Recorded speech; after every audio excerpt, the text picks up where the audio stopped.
Very good morning. You're watching the Breakfast News on Rajya Sabha Television. I'm Ashwarya Kapoor with you, and here are the headlines. 5 Indians among 290 killed in serial blast in Colombo. Bombs ripped through 3 churches during Easter services. 4 hotels, housing complex also targeted. Prime Minister Modi joins world leaders in condemning the attacks.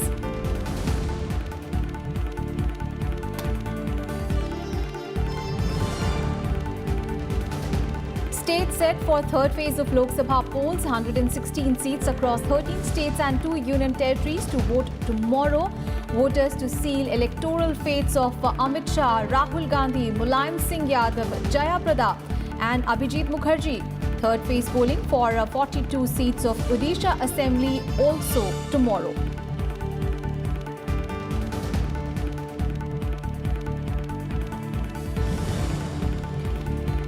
Nominations begin for 7th and final phase of general elections. 59 seats across 7 states, 1 union territory to vote on 19th of May.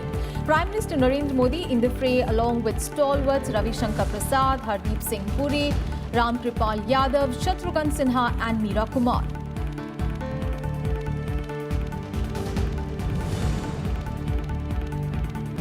Prime Minister Narendra Modi to address rallies in Dinodari in Maharashtra, will also campaign for BJP candidates in Udaipur and in Jodhpur in Rajasthan.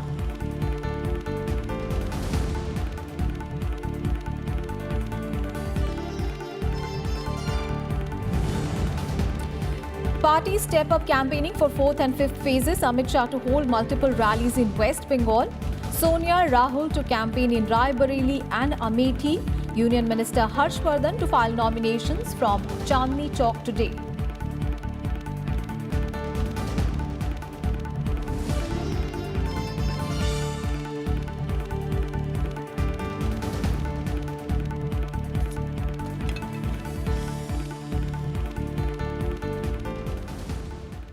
The top story this morning, 5 Indians are among those who died in the serial blast in Colombo that ripped through 3 churches during Easter services, 4 luxury hotels and a housing complex. Close to 290 people died in the blast and around 500 people were injured.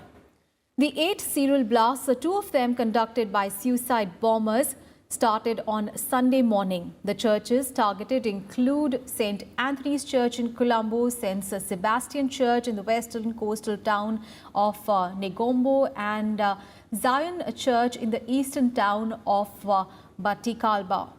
The 3 5-star hotels were also hit, and when a police team entered a house in the Colombo north suburb of Orugo do Bata in search operation, a suicide bomber blew himself up. The 3 policemen died in the blast, which was the 8th. And Sri Lanka's Prime Minister Ranil Wickremesinghe described the bomb attacks as cowardly, calling on the country to remain united and strong. He visited a damaged church on Sunday evening. The Lankan government announced a curfew yesterday and shut down social media. The curfew was lifted this morning at 6. Though no group has accepted responsibility for the blast, the police have arrested 13 people. Sunday's attacks are the deadliest seen in Sri Lanka since the end of the country's civil war in 2009. The civil war ended with the defeat of the Tamil Tigers, who had fought for 26 years for an independent homeland for the minority ethnic Tamils. පුද්ගලයන් හොයාගන්න කියලා නියෝග දීලා තියෙනවා. ඒගොල්ලෝ උවමනා බලතල සියල්ලම දෙනවා. මෙහෙම අපරාධ කරන්න ඉඩ දෙන්නත් බෑ. එහෙම ඉන්න අය ගැන අපි හොයා බලන්න ඕනේ. මේ පිළිබඳ තිබුණු අඩුපාඩුකම් ගැනත් අපි හොයලා බලමු. දැන්ට තියෙන්නේ සාමය ආරක්ෂා කරගන්න අද. And India has expressed solidarity with Sri Lanka after the deadly Easter blast. Condemning the attacks, President Ram Nath Kovind tweeted, "We stand in complete solidarity with Sri Lanka."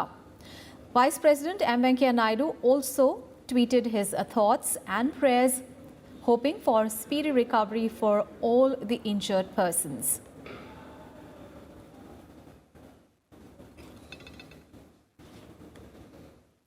And on Sunday, Prime Minister Narendra Modi tweeted, strongly condemned the horrific blasts in Sri Lanka.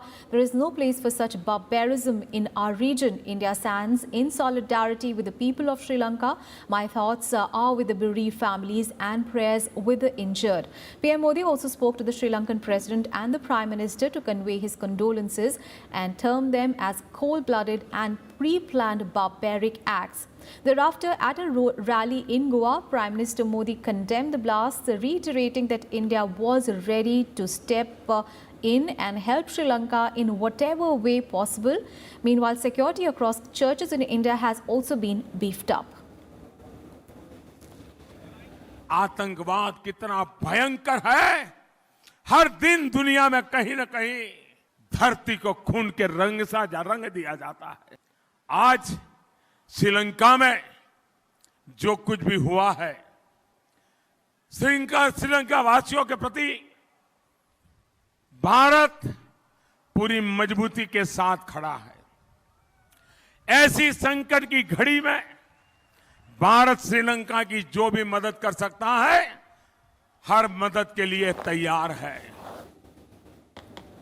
And External Affairs Minister Sushma Swaraj also held a conversation with her Lankan counterpart, Tilak Marapana. In a series of tweets, Sushma Swaraj said that she conveyed to the Foreign Minister of Sri Lanka that India was ready to provide all humanitarian assistance, and in case required, we are ready to also dispatch our medical teams as well. She also tweeted helpline numbers for Indians in distress in Sri Lanka to contact the Indian High Commission there. She said, we will provide you all assistance.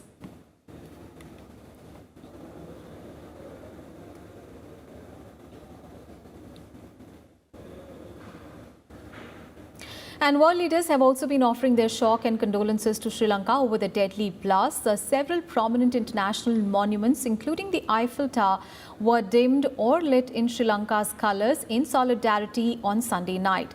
Pope Francis, in his traditional speech at the Vatican, condemned the attacks as such cruel violence targeting Christians celebrating Easter. A spokesperson for UN Secretary General Antonio Guterres said that he was outraged by the attacks and expressed his hopes that the perpetrators would be swiftly brought to justice. US President Donald Trump also tweeted heartfelt condolences for the horrible terrorist attacks. UK Prime Minister Theresa May wrote in a tweet that the acts of violence against churches and hotels in Sri Lanka are truly appalling. Pakistan's leader Imran Khan also offered his profound condolences to Sri Lanka. The leader of New Zealand, where deadly mosque attacks killed 50 people last month, labelled the bombings as devastating. Jacinda Ardern said, collectively, we must find the will and the answers to end such violence.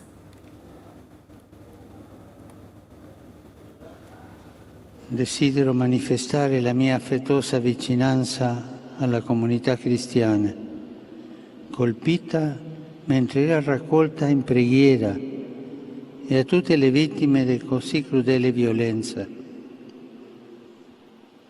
Affido al Signore quanti sono tragicamente scomparsi e prego per i feriti e tutti coloro che soffrono a causa di questo drammatico evento. And now let's get you all the election-related news.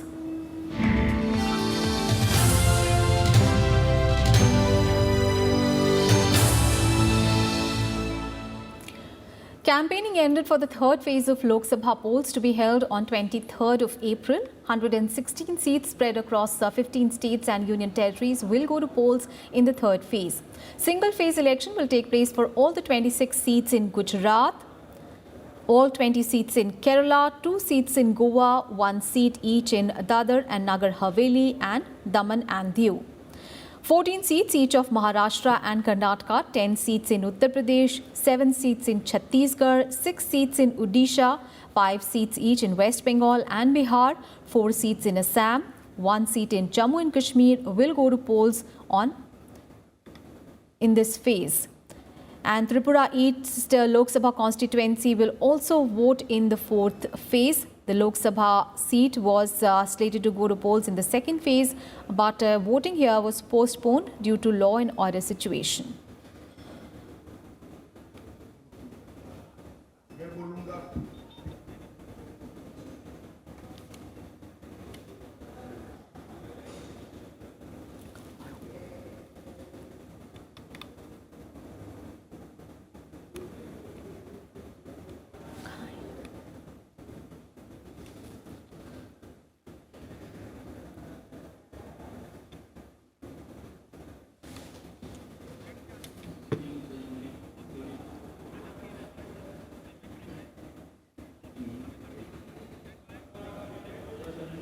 All right, our colleagues are joining us from various constituencies that are going to polls tomorrow. We have with us our colleague Ravindra Singh Shoran joining us from Ahmedabad in Gujarat.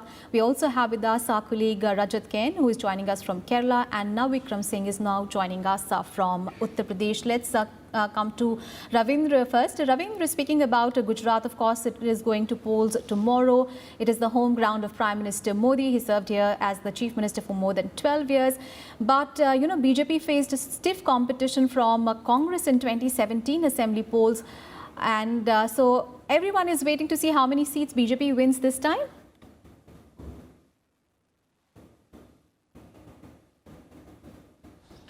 Yes, good morning, Aishwarya. This is quite an important state for the BJP, as it has been a bastion of the BJP for the last at least 2 decades. BJP has been ruling in this state, and the BJP could manage to win majority of the seats in the Lok Sabha also from this very state for at least for the last 5 Lok Sabha elections. BJP is also trying this time to win all the 26 seats, the same which they have managed to win in the last 2014 election. That was a clean sweep. Prime Minister Narendra Modi himself is leading the campaign here. This is the place of Prime Minister himself. Party President Amit Shah is also, both the tallest leader of the BJP. They are hailing from this place. And BJP in 2014 has also projected the Gujarat model of development as the main agenda of if the BJP will be voted to power then 2014 onwards. How the BJP has managed to go ahead with the agenda of the development in all across the country. These are the main issues BJP is highlighting in this election. Also, the manifesto of the BJP is clearly saying that if they will be voted back to the power, then the pace of the development will go on the same speed. This is the Election Commission has made all the elaborate arrangement for this voting, which is going to take place tomorrow. Yesterday, Prime Minister Narendra Modi and BJP President Amit Shah both were camping here. They have addressed rallies in different parts of the Gujarat. Yes. So clearly the BJP is eyeing on all the 26 seats, and yes. Election Commission is eyeing to ameliorate the tally of the voting percentage. In 2014, Gujarat has registered a good number of voting, but Election Commission is trying this time to further take this to a higher level of the voting. Absolutely. So BJP looking to retain all the 26 seats of the state. Let's go also across to our colleague Akhilesh Suman, who is joining us from Madhepura in Bihar. Akhilesh, a very good morning. The constituencies that are going to vote in this phase are Madhepura, Supol. We also have Janjarpur and Khagaria and Araria in the flood-prone Simanchal of Bihar. So tell us about the contests that are going to be seen tomorrow.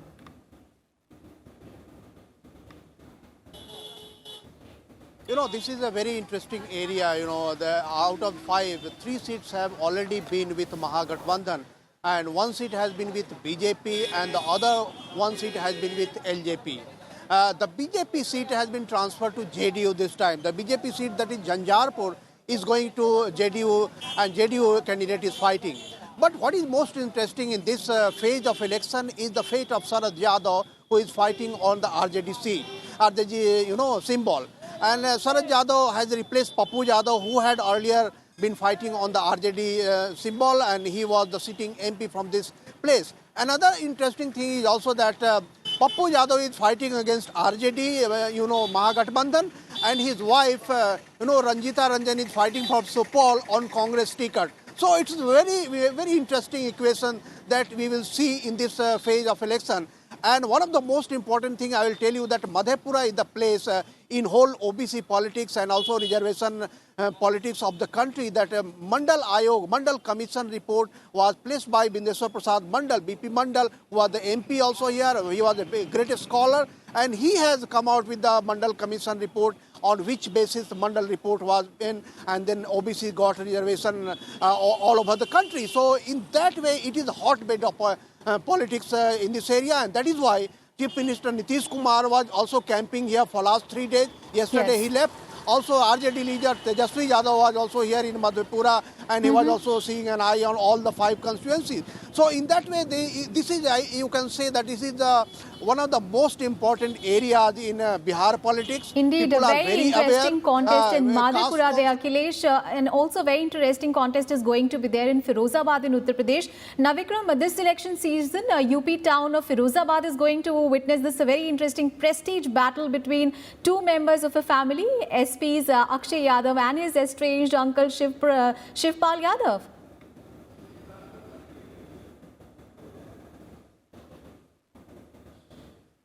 बिल्कुल ऐश्वर्या, फिरोज़ाबाद जो seat है बेहद दिलचस्प seat मानी जा रही है इस चरण में, जहां मुलायम परिवार के 2 दिग्गज आमने सामने हैं। अक्षय यादव जो मौजूदा सांसद हैं और इसके अलावा जो शिवपाल यादव समाजवादी पार्टी के वरिष्ठ नेता हुआ करते थे, ज़मीनी नेता माने जाते हैं, उनका मुकाबला है अपने भतीजे से। तो ऐसे में यहाँ सबकी निगाहें टिकी हुई हैं, क्योंकि प्रगतिशील समाजवादी पार्टी जो शिवपाल यादव ने बनाई है उसका भविष्य भी इस चुनाव को लेकर टिका है। साथ ही अगर समाजवादी पार्टी की बात करें ऐश्वर्या, तो 10 में से 3 सीटें समाजवादी पार्टी ने जीती थी, जो किसी भी चरण के लिहाज से सबसे ज़्यादा हैं। 2014 में समाजवादी पार्टी ने सिर्फ 5 सीटें जीती थी, उसमें से 3 सीटें इस चरण में थी। तो समाजवादी पार्टी के सामने सबसे बड़ी चुनौती होगी अपनी अपना किला है उसे बचाने की, और वो इस चरण में ही सबसे ज़्यादा मुमकिन है। इसलिए समाजवादी पार्टी ने पूरी कोशिश की है, लेकिन जिस तरीके से शिवपाल यादव ने एक अलग खेमा बनाया है, एक अलग पार्टी बनाई है, वो सबसे बड़ा सरदर्द है समाजवादी पार्टी के सामने। Absolutely, very interesting contest in Firozabad as well. Now let's go across to Rajat Ken, who's joining us from Kochi. Rajat, of course, as far as Kerala is concerned, all the 20 Lok Sabha seats will be voting tomorrow. Of course, there are a number of prestigious constituencies. Of course, Wayanad is there, Thiruvananthapuram is there. And tell us about the contests that are going to be seen, the most interesting contests that are going to be seen tomorrow. Well, thanks, Aishwarya. The contest obviously happens to be in Wayanad, where Congress President Rahul Gandhi is contesting, and over there the CPM has fielded its candidate from the neighbouring district, from Malappuram. Now, PP Suner is considered to be a strong man in the area, and he is credited with success of the LDF in Malappuram. So they have got candidate from the other district to contest Rahul Gandhi in Wayanad. All right, we seem to have lost contact with our reporter there, but it is going to be a very interesting contest in Kerala as well. Thank you, Rajat, thank you, Navikram, and thank you, Ravindra, as well as Akhilesh Suman for joining us and sharing your views on the interesting contests that are up tomorrow. And notification for the 7th and the last phase of the Lok Sabha elections begins from today. Voting in 13 seats each of Uttar Pradesh and Punjab, 9 of West Bengal, 8 seats of Bihar and Madhya Pradesh, 4 of Himachal Pradesh, 3 seats of Jharkhand will be held in this phase. 1 seat in the Union Territory of Chandigarh will also go to polls in this phase.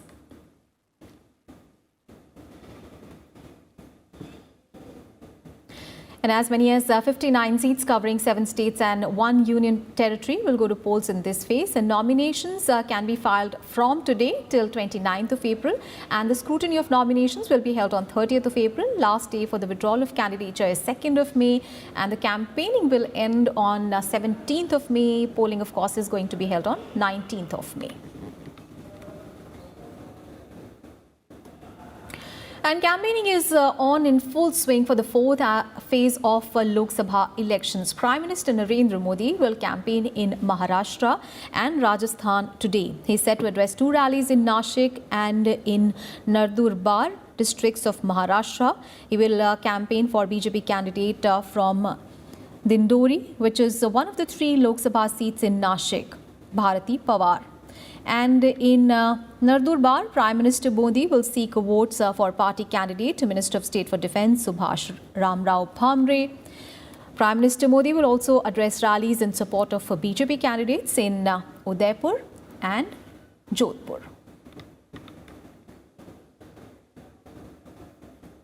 And earlier, Prime Minister Modi targeted the Congress party at a public rally on Sunday. He accused the Congress party of betraying the people, saying that injustice was done to the country's growth potential and its resources during its rule.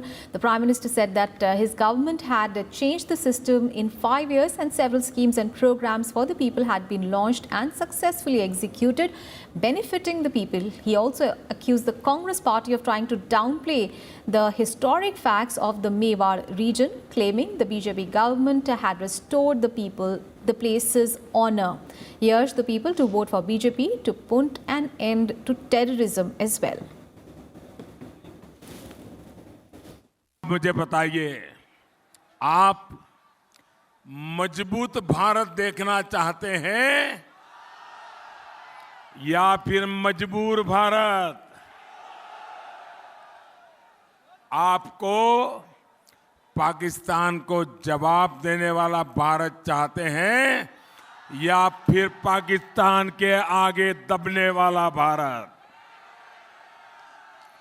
आप आतंकियों को मुंह तोड़ जवाब देने वाला भारत चाहते हैं या आतंकी हमले के बाद चुप बैठने वाला भारत चाहते हैं? आपको देश को कमजोर बनाने वाले कांग्रेस चाहिए या फिर देश को मजबूत बनाने वाली भाजपा चाहिए?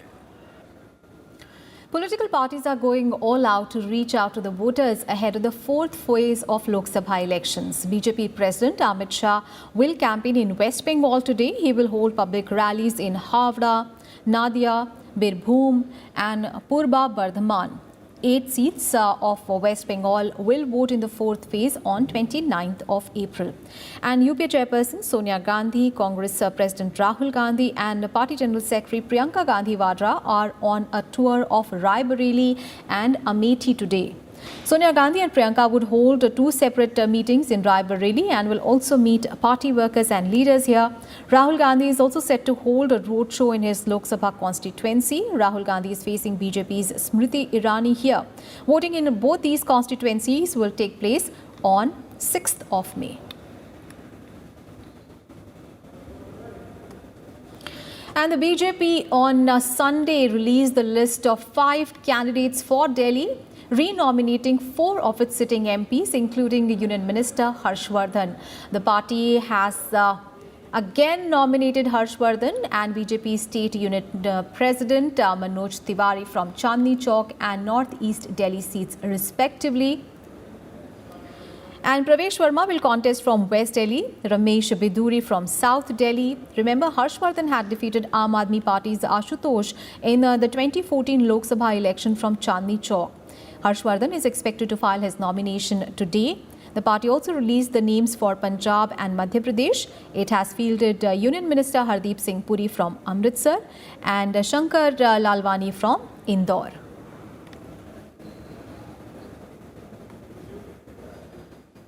And the Congress party also released another list of 5 candidates for Lok Sabha election in Haryana yesterday. The party has fielded senior leader and former State Chief Minister Bhupinder Singh Hooda from Sonipat and has replaced Faridabad candidate Lalit Nagar with Avtar Singh Bhadana. Nirmal Singh has been given a ticket from Kurukshetra, Kuldeep Sharma from Karnal and Bhavya Bishnoi from Hisar Lok Sabha seat.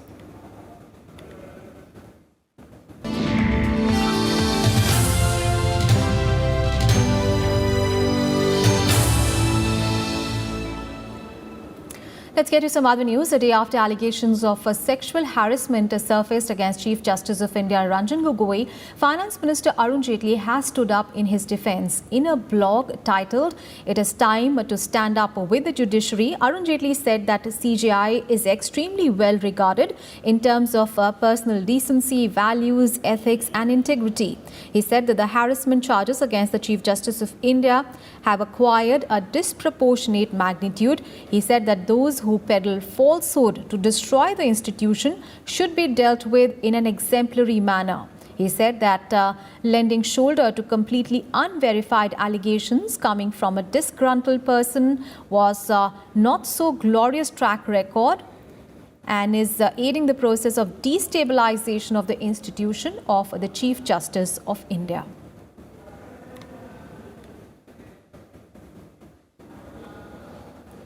And a discussion on Lieutenant General D.S. Hooda's report titled India's National Security Strategy was organized by think tank Observer Research Foundation on Sunday. The debate was titled Beyond Politics, Debating a New Security Manifesto. During the session, Congress leader P. Chidambaram said a way must be found to normalize the India-Pakistan relations so as to answer the country's biggest external challenge in the terms of security and various other aspects. Retired Lieutenant General D.S. Hooda also presented the salient features of his report, India's National Security Strategy. Apart from General Hooda and P. Chidambaram, the panel also included Manoj Joshi, Distinguished Fellow of ORF, Nitin Gokhale, author and founder of BharatShakti.in and Strategic News International, and Indrani Bakshi, Diplomatic Editor, Times of India.